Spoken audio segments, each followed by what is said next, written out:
রহিম চাচা নিজের পান চিবানো লাল দাঁতগুলো বের করে মুচকি মুচকি হাসে। এমনিতে বয়স বাড়লেও তিশাকে তিনি একটু পছন্দ করেন।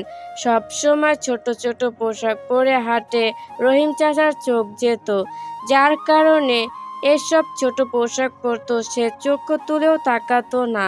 অথচ রহিম চাচা চোখ ফেরাতে পারতো না। মনে মনে ভাবতেন, ইস, এমন একটা যদি বউ পেতাম। কপালটাই দুঃখে ভরা, তার কপালে বিয়ে নেই। কিন্তু আজকে শাহজাহানের মুখে বিয়ের কথা শুনে তার খুশি আর কে দেখে। শাহজাহানের মুখে যখনই শুনল বিয়ের জন্য রেডি হতে, দৌড়ে আসলো সেখানে। লজ্জা লজ্জা ভাব দেখিয়ে বলল, সত্যি কি মোরে বিয়া হইতেছে বড় সাহেব? না মানে যদি বিয়েটা হয় ভালো হবে খুব। তিশা কটমট দৃষ্টিতে রহিম চাচার দিকে তাকালো। এই মুহূর্তে তার মন চাইতেছে ওই বুড়াটার জায়গা বরাবর একটা দিতে। কিছুতেই সে এই বুড়া বেড়াকে বিয়ে করবে না, আর এটাই ফাইনাল। তখন শাহজাহান বলল, অবশ্যই রহিম চাচা, আমি যখন বলছি বিয়েটা হবেই। পিয়া তুমি কি বলো? পিয়া কি বা বলবে? কাচুমাচু করে বলল, এসব বাদ দিন না, যা হবার হয়ে গেছে। তিশার জীবনটা নষ্ট করবেন না। ও তো একটা মেয়ে, কাউকে ভালোবাসতেই পারে। ও যদি নিজের ভুল বুঝতে পারে তাহলে ওকে আপনি মাফ করে দেন।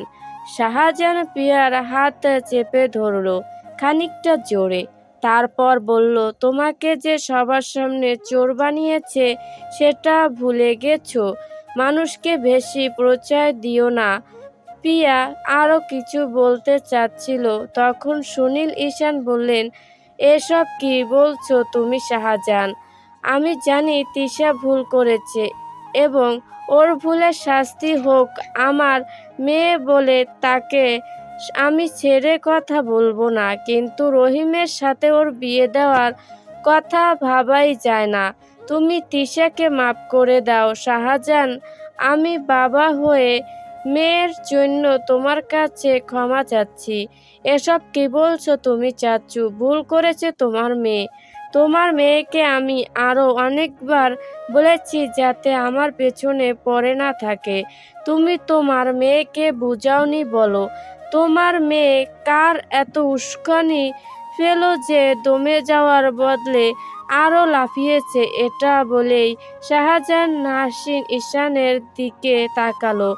শাহজাহান বেশ ভালোই জানে, যদিও নাসিন ঈশান কিছু করেনি, কিন্তু মাঝে মাঝে মেয়েকে উস্কিয়ে দিত। এটা শাহজাহান একদিন নিজ চোখেই দেখেছে। সকালে জগিংয়ে যাওয়ার সময় নাসিন ঈশান সে কথা শুনে চুপ করে রইলেন। তার কিছু বলার নেই। একমাত্র মেয়ে তার যখন যা চাইছে তাই পেয়েছে। বেশি আদুরে মেয়েটা বাদরে পরিণত হয়েছে। মেয়েকে বাঁচাতে হলে তার কিছু বলা উচিত। তিনি ইশারায় তিশাকে অনেক আগে থেকে চুপ থাকতে বললেন। এখন কিছু বলে শাহজাহান আরও চটে যাবে এবং চর আরও দিতেও বাদ ছাড়বে না। তিনি পিয়াকে বললেন, মা, তোমাকে আমি ভুল ভাবতাম। আমার মেয়েকে বাঁচাও। রহিমের সাথে বিয়ে হলে ওর জীবনটা শেষ হয়ে যাবে। কত ভালো ভালো পাত্র এসে রোজ, কিন্তু মেয়েটা এক কথায় বলতো সে সাজু ভাইকে বিয়ে করবে। আবেগের ভুল বশত সে এই কাজটা করে ফেলেছে। তুমি একটু শাহজাহানকে বোঝাও মা। ওই রহিমের কোনো ঘর বাড়ি নেই। আমার মেয়ে কি খাবে, কোথায় থাকবে? পিয়া শাহজাহানের দিকে তাকায় মিনিত করে বলল, সবার কথা একবার ভাবেন, এমন করবেন না। শাহজাহান কারো কথা মানল না। তার একটাই কথা, রহিম চাচার সাথে তিশার বিয়ে হবেই এবং সে তার একগুঁয়েমি সিদ্ধান্ত থেকে চুল পরিমাণ নড়বে না। এটাই তার শেষ কথা। তিশা যে কাজটা করেছে তার কোনো ক্ষমা নেই। তিশাকে সে রহিম চাচার সাথে বিয়ে দেবেই। তাছাড়া রহিম চাচার এত খুশি দেখে সে না করতে পারবে না। রহিম চাচাকে সে কথা দিয়েছে। এতক্ষণে অলরেডি রহিম চাচা পাঞ্জাবি পরে চলে আসবেন। শাহজাহান নিজের সিদ্ধান্তকেই সবার উপরে রাখলো। রূপালী ঈশান, নাসরিন ঈশান, শাহাবুদ্দিন ঈশান, সলিল ঈশান, তুষার, পিয়া সবাই অনেক বুঝিয়েছে, কিন্তু শাহজাহান কারো কথা শুনল না। বাড়ির সকলেই জানে শাহজাহান অতিরিক্ত রাগী। সে যা বলে তাই করে দেখায়। বিয়ে করবে বলে বিয়ে করেনি, কিন্তু পিয়াকে দেখে বিয়ে করবে বলেছে এবং করেছেই। সে তিশাকে কয়েকবার সুযোগ দিয়েছে, কিন্তু মেয়েটা তার লিমিট ক্রস করেছে। সেটা শাহজাহানের মস্তিষ্কে বিলাসবহুল রাগে পরিণত হয়েছে, যেটা চাইলে ও কমানো সম্ভব না। ওইদিকে রহিম চাচা পাঞ্জাবি টুপি পরে মুচকি মুচকি হেসে মুখে রুমাল দিয়ে সদর দরজা দিয়ে ঢুকছে, সাথে কাজী সাহেব আসছে। বাড়িতে একটা শোক নেমে এলো। কেউ আর শাহজাহানকে বাধা দিতে পারল না। শাহজাহানের মন যেন একটু শান্তি শান্তি লাগছে। ইস, কতদিন পর ভালো কিছু করতে পারছে সে। খুশি হবারই তো কথা। তিশার পরনে প্লাজো আর একটা চুড়িদার। পরনের জামা কাপড় নিয়ে তার বিয়ের আসরে বসতে হয়েছে। অনেক আকুতি মিনতি করেছে শাহজাহানের কাছে, কিন্তু কোনো লাভ হয়নি। শেষমেশ এই রাতেই তাদের বিয়েটা হয়েই গেল। রহিম চাচার খুশি কে দেখে। বারবার তিশার দিকে তাকাচ্ছে। রাত তখন একটা। বাসর রাতে তিশা বসে আছে নিজের রুমে। রহিম চাচার কোনো বাড়ি নেই হিসেবে এই বাড়িতেই থাকবে তারা। আজকে থেকে রহিম চাচা এই বাড়ির একমাত্র মেয়ে। তিশা ঈশানের হাজবেন্ড। তিশা অপেক্ষা করছে রহিম চাচা কখন রুমে ঢুকবে। হাতে ছুরি নিয়ে বসে আছে। যে কোনোভাবেই হোক রহিম চাচাকে মেরে নিজেকে বাঁচাতে হবে। রহিম চাচার নজর খারাপ সে আগেই টের পেয়েছে, কিন্তু নিজে যে ছোট ছোট পোশাক পরে মানুষকে দেখাতো, তখন নিজের বেলায় টের পায়নি। রহিম চাচার বেলায় সব টের পাচ্ছে। কিছুক্ষণ পর রহিম চাচা রুমে ঢুকলো।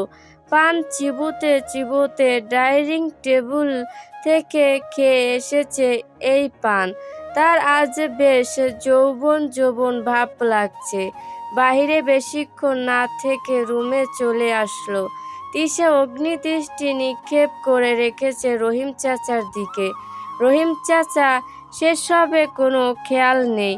সে তিশার দিকে এগোতে লাগলো। তিশার পাশে এসে বসলো। তারপর মুচকি হেসে বলল, কিরে সুন্দরী, তোকে তো খুব সুন্দর লাগছে আগের থেকেও। আমার চাঁদ কপালের ভাগ্য তোর মতো একটা বউ পেলাম, মাশাআল্লাহ। কথাটা শেষ হতেই তিশা রহিম চাচাকে ধাক্কা মেরে মেঝেতে ফেলে দিল।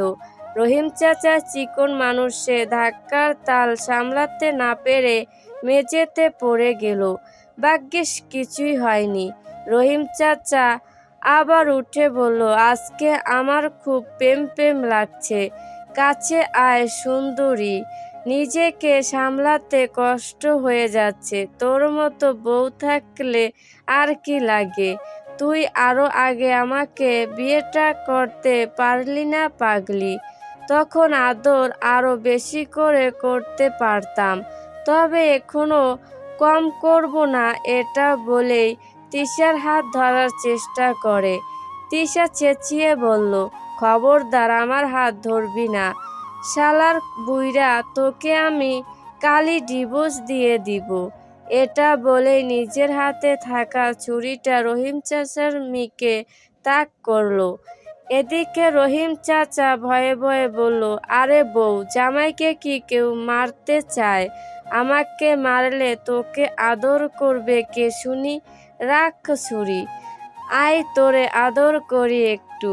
তিশা রহিম চাচার গলার ছুরি ধরলো, তারপর বলল, আর একবার কথা বলবি তোকে জবাই করে দিব বুইড়া লোক। বের হ আমার রুম থেকে। রহিম চাচা ভয় পেলেন না, নিজের পান খাওয়া দাঁত বের করে হেসে বললেন, আরে জান, এগুলো কেউ জামাইকে বলে? আসো আমার কাছে, তোমাকে একটা কিস করি উম্মা। তিশা ওয়াক ওয়াক, থু থু, তোর মুখ থেকে কি বাজে গন্ধ। আরে জান, এটা গন্ধ না, এটা সুঘ্রাণ, পানের সুঘ্রাণ। আমার সাথে আজকে থেকে তুমিও পান খাবে।